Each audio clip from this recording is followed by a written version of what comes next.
여러분은 생각이 많으신가요? 마음 공부 들어보셨죠? 마음을 관찰하라 목격하라 그러죠? 마음 공부한다는 사람들 보면 다들 답답해하죠? 이런 생각들이 올라오네? 내가 이런 생각을 하고 있구나. 그렇게 일일이 하나하나 해소하고 깨닫는데 1000년쯤 걸립니다. 생각이 많은 이유는 여러분이 자꾸 생각함에 호기심을 갖고 들여다보기 때문입니다. 나의 사랑스러운 생각들. 사람은 생각을 자신이 만든 줄 알고 있어요. 여러분은 생각을 꼭 완결 지을 필요가 없습니다. 한번 생각을 완결 짓지 말아보세요.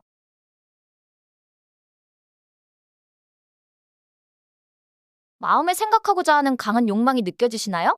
야, 빨리 관심을 가져. 마음은 알거든요. 여러분이 이것을 깨달아버리면 자신이 죽는다는 걸요? 여러분이 이러한 것들을 하나씩 흡수하기 시작할 때 에고는 마지막이 다가온다는 것을 압니다.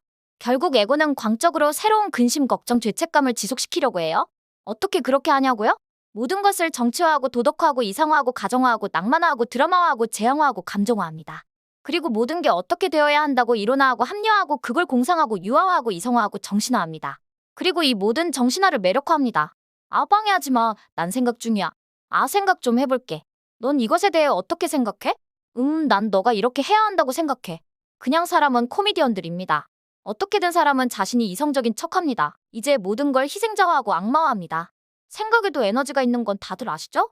그래서 현명한 사람은 이것이 전부 실상이 없음을 알아채고 포기합니다. 그럼 생각을 어떻게 멈출까요? 여러분은 생각을 멈출 수가 없어요. 그게 여러분이 아니라서 그래요. 여러분이 할 수 있는 건 다른 곳을 바라보는 것입니다. 그렇게 여러분은 목격자로 물러나게 됩니다. 목격자는 뭘까요? 당신이 생각을 한다는 것을 어떻게 알고 있는 거죠? 그게 목격자입니다. 더 나아가 목격자에서 관찰자가 됩니다. 그게 필드가 되는 것입니다. 명상을 하는 사람들은 이것을 압니다. 그런데 명상에서 벗어나면 다시 원래대로 돌아옵니다. 명상을 할 때만 다른 의식 상태인 것이죠. 필드에 포커스를 두고 생활하는 관상의 형태가 있습니다. 그 상태로 존재할 수 있어요. 일상생활을 다하며 올라오는 생각들을 관찰합니다. 그렇게 관찰이 이미 자동으로 되고 있다는 걸 알게 됩니다. 흐트러짐 없이 관상의 상태를 유지하는 데엔 조금의 연습이 필요합니다. 그럼 몸은 알아서 움직이고 일들은 알아서 펼쳐진다는 것을 보게 됩니다. 마음을 관찰하고 올라오는 생각들을 바라본다는 것은 당신의 에고를 보고 있는 것입니다. 언제나 여러분이 생각한다고 생각할 때조차 사실 마음은 침묵하고 있어요. 마음의 99%는 침묵하고 있습니다. 여러분은 마음 전체가 생각 중이라고 생각하겠지만 오직 마음의 1%만이 떠듭니다. 그리고 그 1%가 여러분을 최면에 걸었죠? 어떻게 이것이 그렇게 큰 힘을 가진 것처럼 보일까요? 이건 사실 아무 힘도 없어요. 여러분이 이것에 힘을 주는 거예요. 그래서 최면에 걸렸다고 하는 거고요. 여러분은 그 최면에 잡혀 있는 겁니다. 마음이 여러분을 잡고 있는 한 그 라디오가 살아남는 것이죠. 그래서 여러분이 이것을 알아채고 침묵을 인식하면 라디오는 멈춥니다. 여러분은 마치 끝없는 바다에서 아주 작은 물고기 하나만을 보고 있는 것과 같아요. 아무것도 없는 고요한 바다에서 여러분 앞으로 튀어오르는 물고기가 있네요? 재밌을 만해요. 마음은 날 좀 봐요. 이거 너무 귀여워하며 다른 생각은 와우 그러네 라고 합니다. 거기에 끌려가지 마세요. 생각이 하는 일은 여러분을 끌어들이는 것입니다. 여러분이 생각을 보지 않으면 여러분이 깨닫게 되니까요. 그럼 마음과 에고는 죽습니다. 생각하고자 하는 욕망을 지속적으로 포기하고 놓아버리고 신에게 내맡기세요. 생각이 올라올 때마다 지속적으로 해야 합니다. 왜냐면 이것은 작은 자석들과 같아서 쌓이면 쌓일수록 끌어당김이 커집니다. 그냥 무시해버리세요. 물고기가 아니라 바다에 초점을 두세요. 마음을 관찰한다는 건 자신의 행동을 관찰하는 게 아닙니다. 헷갈리지 마세요. 내가 지금 양치질을 하고 있네? 내가 지금 밥을 먹고 있네? 몸은 알아서 할 일을 하는 거니까 놔두시고 침묵에 초점을 두세요. 생각이 시작되려 할 때마다 계속 놓아버리세요. 이렇게 생활하다 보면 생각은 그냥 무에서 튀어나온다는 것을 알게 됩니다. 그렇게 생각을 놓아버리는 게 자동적이 되는 거죠. 물론 신에게 생각을 포기하고 내맡기겠다고 간청할 수 있습니다. 지구의 주님, 저는 생각하고자 하는 욕망을 포기합니다. 주님에게 이것을 양도합니다. 감사합니다. 이것은 중요해요. 왜냐고요?